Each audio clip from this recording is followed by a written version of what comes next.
Assalamualaikum warahmatullahi wabarakatuh. Kami dari kelompok 5 yang beranggotakan Naufal Afif Nazril, Mutiara Ayu, Maharani, Nabila Idris, dan Muhammad Atullah Nabil.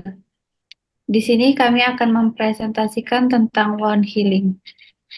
Apa itu wound healing?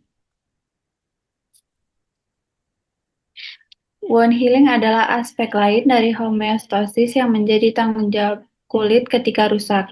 Wound healing atau penyembuhan luka merupakan reaksi fisiologis alami terhadap cedera jaringan yang melibatkan interaksi yang kompleks antara berbagai jenis sel, sitokin, mediator, dan sistem vaskular.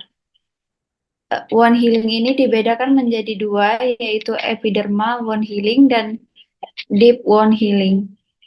Eh, Epidermal wound healing itu terjadi ketika luka yang hanya mempengaruhi epidermis dan kalau deep healing itu ketika luka yang menembus dermis. Selanjutnya akan dibacakan oleh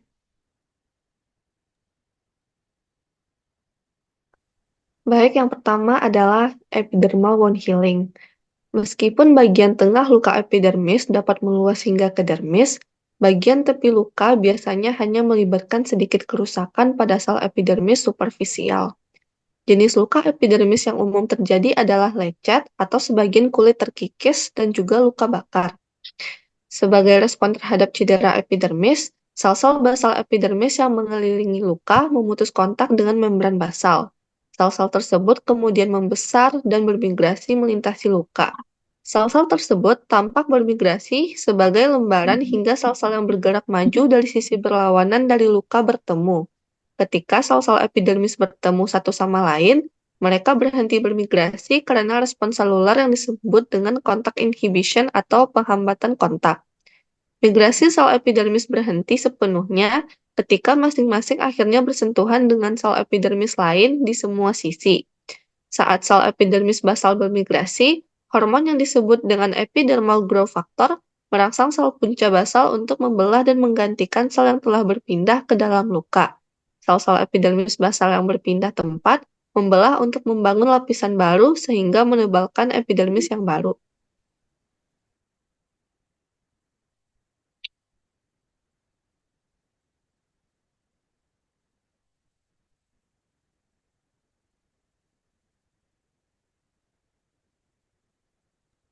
Berikut adalah eh, contoh dari epidermal wound healing. Nah, selanjutnya deep wound healing terjadi ketika cedera meluas ke lapisan dermis dan subkutan. Proses penyembuhannya lebih kompleks dibandingkan dengan penyembuhan luka epidermis karena banyak lapisan jaringan yang harus diperbaiki. Selain itu, jaringan yang disembuhkan kehilangan beberapa fungsi normalnya karena jaringan parut terbentuk. Deep wound healing terjadi dalam 4 fase, di antaranya fase inflamasi, fase migrasi, fase proliferasi, dan fase maturasi. Selama fase inflamasi, bekuan darah terbentuk pada luka dan secara longgar menyatukan tepi-tepi luka. Sesuai dengan namanya, fase deep wound healing ini melibatkan peradangan, respon vaskular dan seluler yang membantu menghilangkan mikroba, bahan asing, dan jaringan yang sekarat dalam persiapan untuk disambung kembali. Fase dilatasi dan peningkatan permeabilitas pembuluh darah yang terkait dengan peradangan meningkatkan eh, pengiriman sel-sel yang membantu. Ini termasuk sel darah putih fagosit yang disebut neutrofil, monosit yang berkembang menjadi makrofag yang memfagosit mikroba, dan sel mesenkim yang berkembang menjadi fibroblast.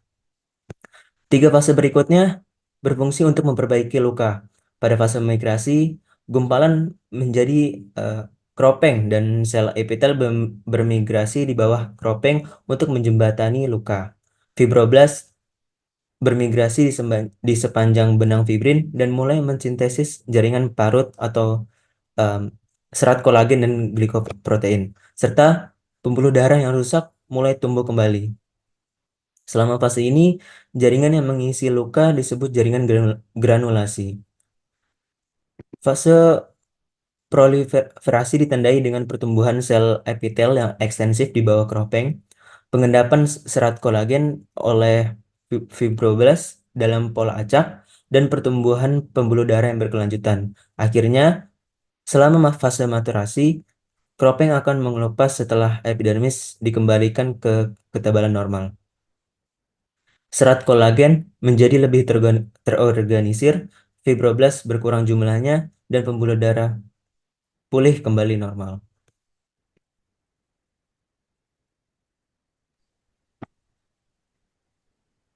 Contoh dari deep wound healing.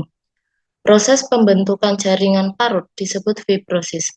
Terkadang begitu banyak jaringan parut yang terbentuk selama penyembuhan luka yang dalam, sehingga menimbulkan bekas luka yang meninggi, yang berada di atas permukaan epidermis normal.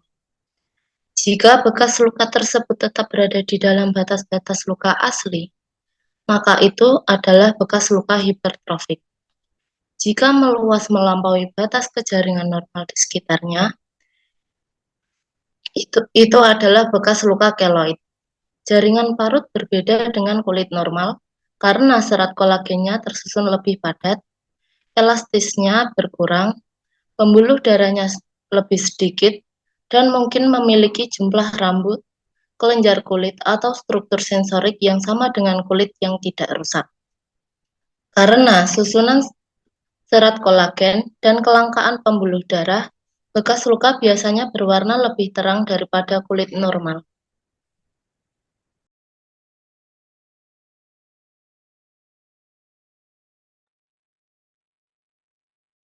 Rangkuman proses wound healing. Pertama, pada luka epidermis, bagian tengah luka biasanya meluas hingga ke dermis. Bagian tepi luka hanya melibatkan kerusakan dangkal pada sel epidermis. Kedua, luka epidermis diperbaiki dengan pembesaran dan migrasi sel basal, penghambatan kontak, dan pembelahan sel basal yang bermigrasi dan yang tidak bergerak. Ketiga, selama fase inflamasi di wound healing, bekuan darah menyatukan tepi luka. Sel epitel bermigrasi melintasi luka, vasodilatasi, dan peningkatan permeabilitas pembuluh darah meningkatkan pengiriman fagosit. Dan sel mesenkim berkembang menjadi fibroblast.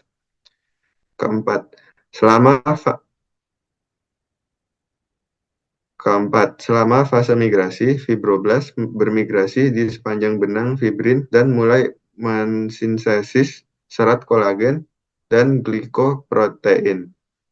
Kelima, selama fase proliferasi, sel epitel tumbuh secara ekstensif. Keenam, selama fase pematangan, keropeng mengelupas.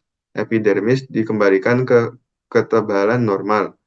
Serat kolagen menjadi lebih terorganisir. Fibroblast mulai menghilang dan pembuluh darah dikembalikan ke normal. Mungkin sekian presentasi dari kelompok kami. Wabillahi taufiq wal hidayah. Wassalamualaikum warahmatullahi wabarakatuh.